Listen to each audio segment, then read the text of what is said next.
Humans are natural cyborgs. Language, agriculture, and housing all had major impact on humanity. It has helped us grow as a species, and it continues to change our worldview.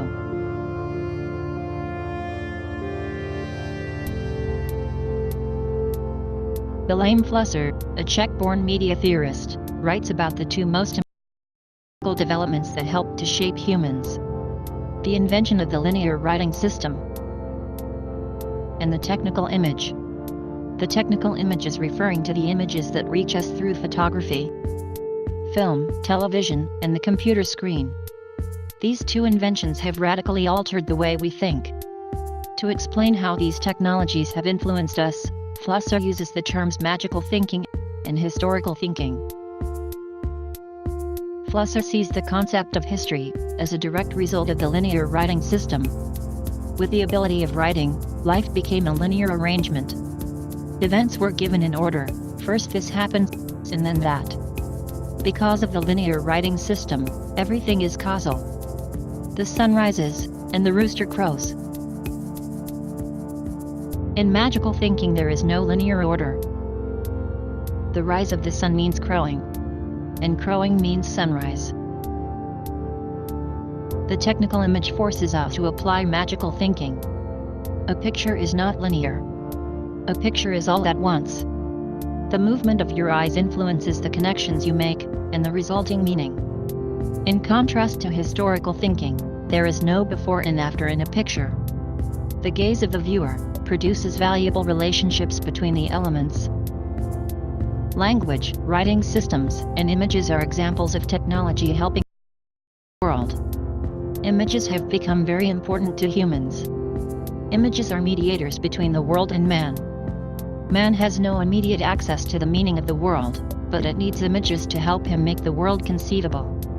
Now these images have become our reality. Flusser believes images are supposed to function like a map, helping us find our way.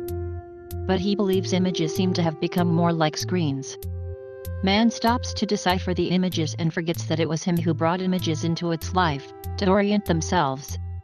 In this way, the technical image, in whatever form or shape it may be, is restructuring our life. Just like the technology of writing that came before it. Technology gives people the tools to relate and connect to the world. It helps us understand and experience the world. But with every new technology, our perception is changing. It feels like new technology is coming sooner than ever. But this is probably how it has always felt to people in any age. We continually have to rediscover our center in the world. It makes us lose balance for a while. Our senses slowly adapt until a new balance has been achieved. Although humans need technology to survive, it isn't necessarily easy for us. More than 2 centuries ago, it was Plato who was very critical of the invention of the writing system. He believed the invention of writing would cripple the human mind. It would make us stupid, because we didn't have to memorize or know things anymore. After all, we would be able to look everything up in books. Plato would probably have nightmares if he knew about the internet. The internet has been able to make information accessible for most people in the world. Creating a centralized library, accessible from almost anywhere at any time. The writing system made it possible for people to capture their ideas. Ideas weren't temporary anymore, making it possible to preserve it for next generations to learn and improve upon. Without the writing system, we wouldn't be where we are today. When the train was introduced in the 19th century, the reaction wasn't that of amazement, but that of fear. People weren't used to landscapes passing by in such quick succession. The body no longer related to the landscape like it is used to. The world is moving, but the body is not. People were even claiming traveling by train gave them all kinds of illnesses. It wasn't until artists made installations simulating a train ride that people were slowly willing to accept trains into their lives. There always seems to be some kind of negative attitude towards new technology, at first. Everything that is natural is automatically considered better, healthier and more beautiful. The fruits we grow in our own garden are usually considered healthier and better, while genetically manipulated fruit could actually look better, taste better and even be healthier. Plato may have been right that we remember less now, simply because we don't have to remember everything anymore. It would be quite hard to carry around all the books containing the information you would need, but the smartphone has made this effortless. Everything is at your fingertips all the time. Not only has the rise of the internet made it less important to remember all information, brains aren't focused on remembering anymore. This network will transform the way you live and work. It's known as the Information Superhighway, a vast network of linked computers bringing the world directly into your home and business. With all the information at hand's reach, it has become much more important to become better at comparing and analyzing information. To find the right information, it is of immeasurable value to be able to filter it. But even this analytical skill is becoming less important, as websites like Google are parsing our questions and prioritizing the results. There is speculation by theorists and neuroscientists that in the future our most important skill will be visual spatial intelligence. There is no technology yet that contains or simulates the visual spatial intelligence that we as humans have. We are able to mental images and think in three-dimensional terms. Skills that are especially important to artists and designers. The most impressive technology is technology that isn't even noticeable to us anymore. We don't notice language as a technology because it is natural to us now.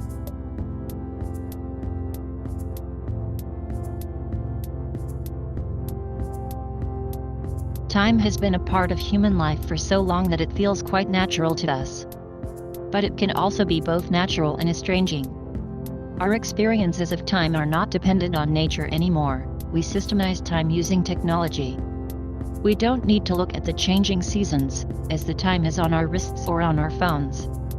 We have systemized time on a global scale. But the standardization of time made us see time differently. Standardization of time made time constant. While nature time can be diverse. Seasons can become longer and shorter, and daylight varies. Humans still have their very own natural sense of time, which can differ largely with how we perceive the 24-hour clock. Nothing impacts the mechanical clock, but there are a lot of factors impacting our personal sense of time.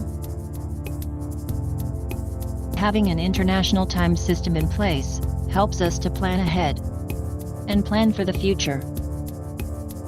As we now know, technology is not only an instrument extending our human minds and bodies. It is also a mediator. It determines how we see the world, while at the same time it is helping us understand the world. Yes, but I mean, our media, is any medium that strong that it can affect our lives and our whole outlook, Marshall? Aren't media, as I think most of us feel, on the edges of life? They can be taken or left alone. Well, Alan, we've seen how print affected all aspects of our lives. Industry, education, the concept of the modern army, even our managerial class is a product of print culture. So is the idea of romantic love. The media are at the heart of our life because the media work through our senses. And print is a medium. It changed our sense makeup from what it had been in the Middle Ages. And now certainly these other media will do the same. They, the photograph, movies, radio, TV, all these change at once the way in which we see or hear or touch or feel ourselves and our world. A slight change of one of our five senses alters the ratio among the rest. People suddenly begin to want and appreciate different things. They begin to think differently. Most of our connections to the world are made through technology, and is always part of our environment. Hear the ticking of a clock on the background. When we make a phone call, or read the temperature from a thermometer, we are connecting to the world through technology. Therefore, our whole world is mediated. But technology is our only way to interpret the world.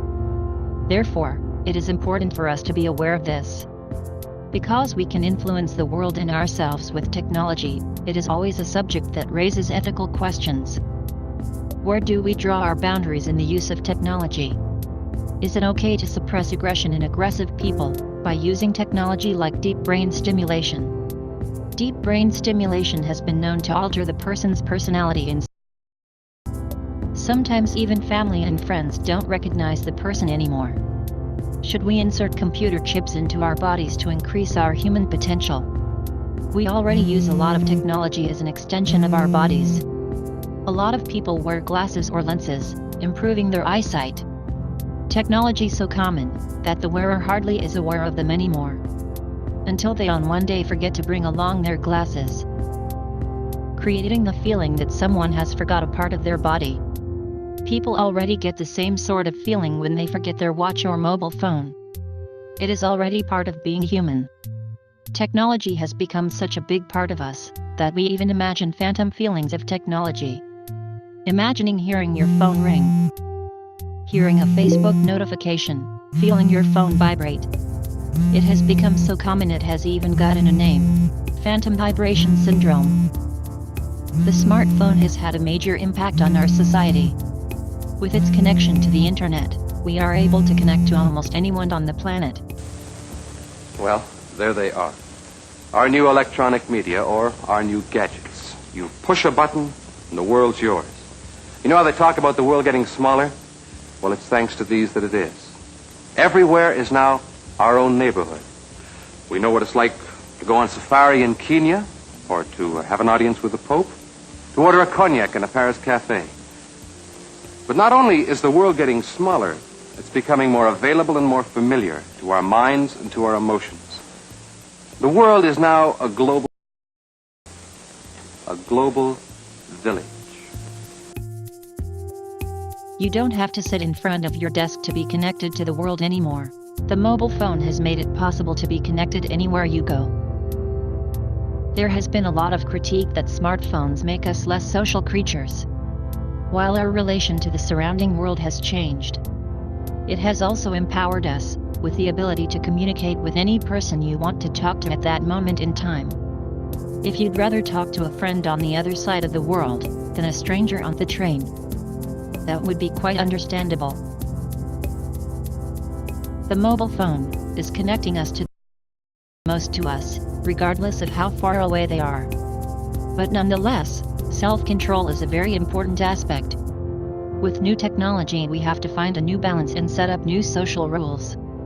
Although objects themselves, ethics or morals, they do in connection to humans. An example of this is the Panopticon prison. The vision was for a prison design that was designed with a circle with the cells all the way around the outside and a watchtower in the middle. And the watchtower is where the guard would be, and we would be able to see into every cell. But the important part about this is both that the guardman could see every cell, and the prisoners knew that they could be watched, but they didn't know if they were being watched at any given moment in time. The prison itself isn't very powerful. But when people are placed inside this prison, it has a big effect on their behavior, making the technology, in combination to humans, very powerful. That's why there is no absolute division between the object and the subject. It shows the power of technology as a mediator. Humans and technology are intertwined, because the worldview of a person changes through the use of technology. This changing view can be the result of intentional design, but it could also be unintentional. Technology is filled with moral. Speed cameras regulate the speed we drive, to diminish the dangers of driving a car. We have to put a coin into a shopping cart, so we return the cart where it belongs, to get our money back. In this way, ethics aren't mainly human, but also a part of technology. This also raises the question, if we could lose our human freedom, or autonomy, to technology. The French philosopher Michel Foucault explains the concept of autonomy as the absence of external interferences, leaving the subject as pure as possible. The concept of freedom acknowledges the freedom of the subject and the ability to interact within these outside influences. If we look at freedom and autonomy within these concepts, humans have never been autonomous. We have always been shaped by outside forces. Forces like technology, politics, or philosophy. We do seem to have a form of freedom. The freedom to interact within these influences. If we use technology to do our work, we can create more freedom to do things we enjoy doing. For example, a lot of news articles are already being written by machines. What they're doing, in fact, might be great for human journalists, right? Because they're going to spend the time on the things that matter. Using technology as an extension of our human abilities isn't controversial per se.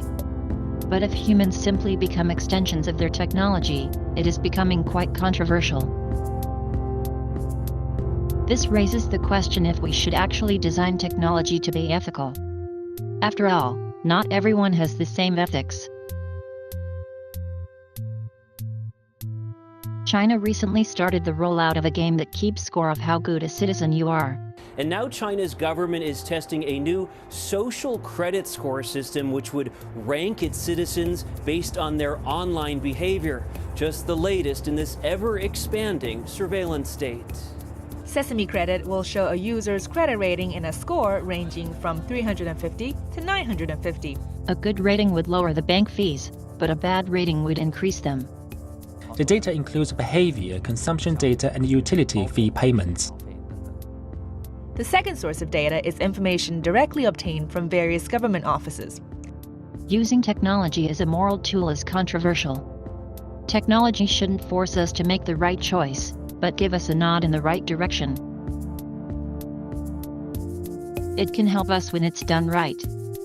Using technology to help us shape an environment that makes it easier for us to make moral choices would be a great purpose. A mistake that is commonly made is to simply agree or disagree with a form of technology, instead of looking at ways to apply technology to overcome our human limitations in a good and responsible manner. Simply disagreeing with technology is denying the technological nature of humans. Blindly trusting technology whichever way it may take us is reckless.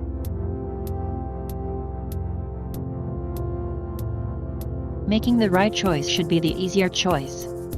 Technological developments always present new choices. But even having a choice can have a tremendous influence. For example, the ability to get a prenatal diagnosis for your unborn child puts a responsibility on the parents. A new responsibility that didn't exist before the invention. Parents have the choice to test their unborn child for diseases.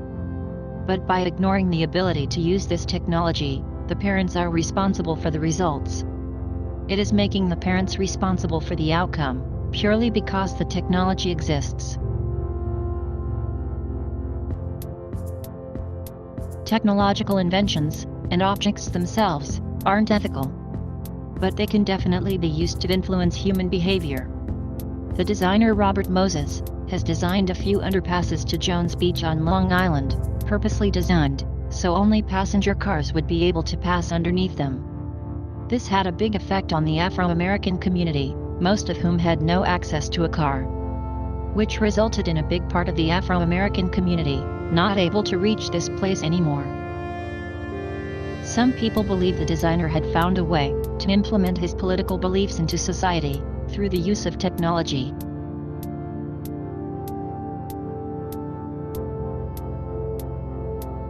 So what about self-driving cars? With self-driving cars slowly becoming a part of our lives, people are debating if we should let these cars make ethical choices for us.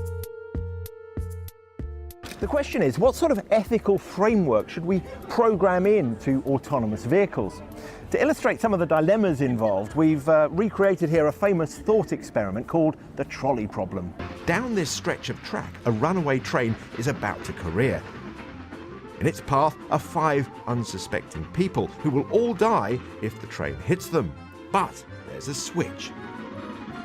It will divert the train onto another track, saving the 5, but condemning 1 unsuspecting person to certain death.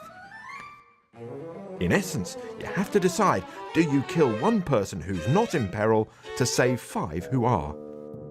If your autonomous car has to choose between a maneuver that kills you and one that kills other people, which one should it be programmed to do?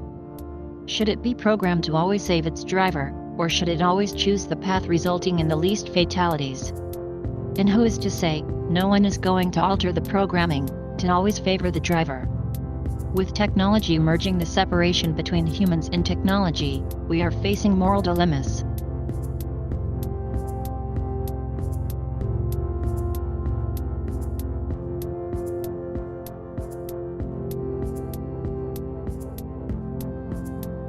Technology like prosthetic limbs and cochlear hearing implants are commonplace already. Could we consider the human a cyborg already, unable to attain his own freedom? Technology gives us freedom, but we also lose some through technology. It helps us conquer our shortcomings, but it also shapes us, whether we notice it or not.